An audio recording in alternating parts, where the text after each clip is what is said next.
it's Meg McCarthy from CherryPicks. I'm here at the 2024 Sundance Film Festival with the incredible team behind CONBODY vs EVERYBODY. Thank you so much for being here. Congratulations and happy Sundance. Thank you. Thank you for having us. Yes. I truly believe that storytelling can be one of the most powerful tools for change, and the best stories should educate and create empathy, and this series does exactly that, so thank you. Debra, life after incarceration is either misrepresented on screen or not represented at all. I know you were very passionate about exposing and exploring the injustices of our justice system, but talk me through learning about CONBODY and saying, this is the story that I want to tell and it needs to be told. So as a non-justice involved person, for me to tell such a story would mean to find someone that has the experience, the insight, is developing a political opinion and forming his ideas. And Coss was doing that. Upon his release, you were involved with immediately trying to figure out what your chapter 2, how you were going to do it, how you were going to navigate, what you had to offer, how you were going to actually resume your life. And Coss was someone who was willing to talk about this. You know, he didn't have all his ideas sewn up. You didn't have it all worked out. You weren't as political as you are now. You didn't have the analysis of criminal justice and the way it goes then, but you were going to grow it. You were building it. And so, you know, you don't need much to start a fire, right? Right. You need a spark. Coss issues sparks to people. And he issued one to me. And of course it hit.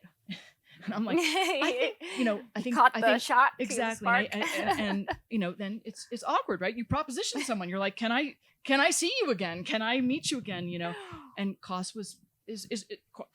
I always compliment you this way. You're a porous person. You're willing to see what someone else might have as part of an exchange or a dialogue. You know, and I felt like you said yes. I say yes to a lot of things. I don't know why. And somebody told me to say yes and right. I always said yes and to anything that I feel like was in a positive direction. And I felt like Debra was one way to get into that positive outcome that I really wanted for CONBODY, you know, and absolutely it worked.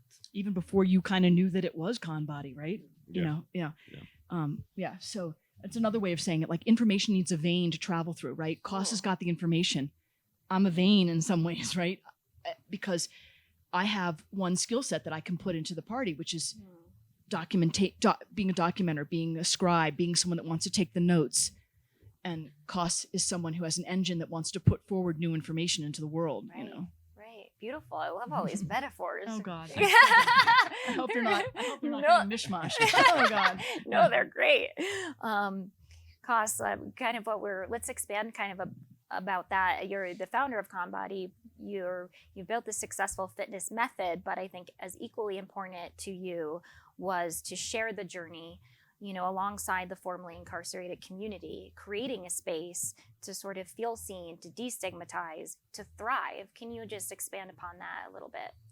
Yeah, I felt like I was working by myself and I didn't really have a mission at first. And it took me like sitting down with the program Defy, where we connected, was to like sit down and come up with a real business plan. I had something written out, but it was not a real business plan.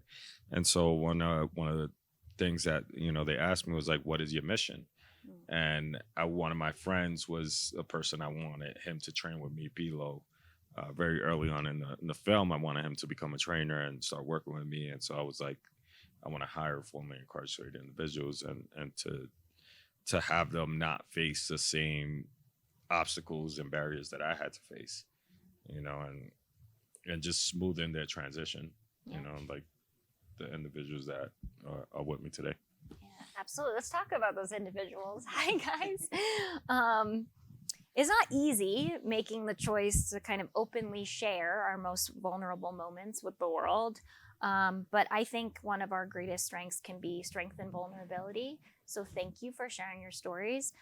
What has it meant to you to kind of go on this journey and be able to know that you're going to share and inspire those stories now with the world on this platform? You want me to go first? All right, I'll go first. So when I remember seeing Deb around. I didn't really know what she was doing at the gym or what was going on. And then I believe you said to me, you know, Deb is like making this thing, it's about reentry. This documentary, filming us for about that.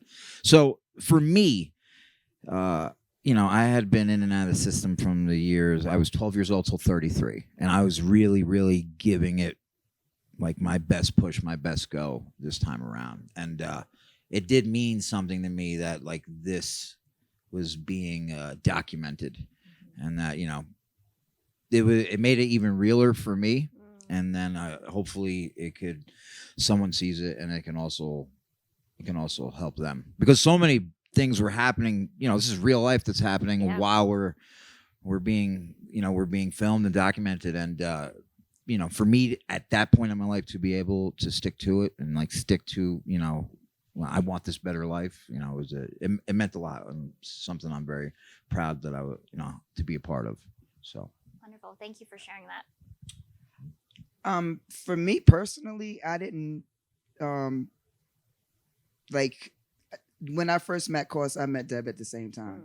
I just happened to be coming in for an interview to work at CONBODY, and Deb was down there filming, and we ended up walking and getting pizza, and Coss is interviewing me, and Deb is back there recording, and that was just what I had always known CONBODY to be. I had no idea that it would be this big, and to be a part of it. And I mean, I never thought about telling my story before CONBODY. It was like, okay, you know, I got locked up. I did some time. I'm home.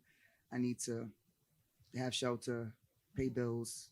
I have the adult in the correct way, you know. So that's all I was focused on. And then I just got swept up into it. And just knowing that, because when you tell your stories, it impacts somebody. You just don't know who. But just to know that I impact somebody every time they hear my story is more than I can even, it's special.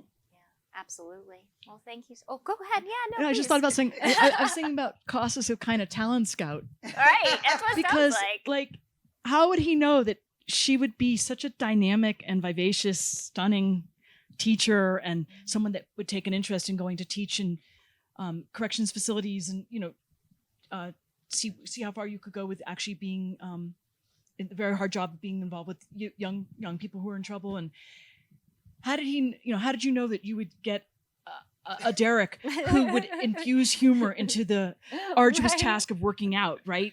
And that both these people would get a following, that where people come to the gym because they enjoy being instructed and being sort of being their best under the gaze and watch of Syretta and Derek. And you know, I mean, I'm just saying, it's an interesting thing. It's another attribute that I just didn't hit me till today. I don't know. I just got lucky, and there's other decisions that I've made that were unlucky, and you know, and yeah. You might just also have a little good intuition you're following, maybe a little gut feeling. Derek doesn't say so, but he says I make a lot of bad decisions. But you look for the good in people. He sees the good. Coss sees the good in everybody. You said you're yes and, so that's part of that, right? Yeah, seeing the good. Yeah, no, I see a lot of good in a lot of people, and I don't know. I just feel like giving positive energy is gonna revert back, and we created a community that you're not really gonna find anywhere in a lot of spaces. And when you walk into CONBODY and you come in to work out, it's a real community. Like like people bringing babies, dogs. Yeah, dogs. Show kid might run in through a class, and you know, but people. It's a community. An incredible workout, and it really breaks down the barriers of being humanistic between like people that's been in the system and people that have never met anyone that's been in the system. You know? I actually love that you're talking about the babies and the dogs, because to me that means that you're creating that like safe environment where people feel comfortable to do that. They don't even like question like, is this going to be weird? I don't know. They're just doing it because they go, we feel supported. We don't even have locks in our lockers.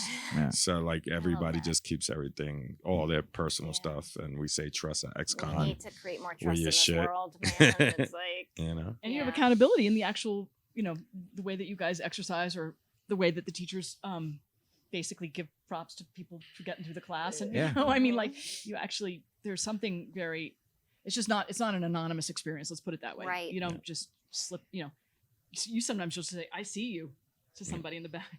Yeah. It's amazing. Well, thank you so much, and congratulations on everything. And thank you for your Thank work you. off and on the screen. And enjoy the rest of your festival. Thank you. you. Great.